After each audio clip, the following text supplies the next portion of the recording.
Danas smo ugostili naše kolege, inženjere i goste iz Hrvatske, Inženjerske komore Hrvatske. U kratkom vremenskom periodu, koliko možemo tokom ovih radnih dana gradilišnih, posjetili smo najveći most na našem projektu, most Save i Kolubara, i u kratkim crtama prezentovali naš projekt autoputa Surčin-Obrenovac, odnosno dijela sektora na koridoru 11, autoput Surčin-Obrenovac u svojoj dužini od 17,6 km. Predstavljen je cijeli projekat našim kolegama, a ponajviše što je i njih zanimalo, ovaj veliki naš most, koji je impozantan prvenstveno zbog svoje dužine, u dužini od 1581 metar, gdje nam je glavni most u dužini od 369 metara sa ta svoja dva prilazna mosta.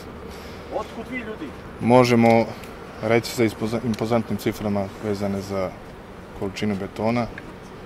Na ovom mostu je utrošeno 88.000 kubika betona, oko 11, malo više od 11.500 tona čelika armature. I povodom generalno našeg projekta, kao i, mislim, vezano i za ovaj most veliki, kao i cijeli projekat, radovi su u toku, u sklopu dinamike, radovi idu veoma dobrom dinamikom i možemo reći sa sigurnošću da ćemo završimo u našem predviđenom projektovnom roku.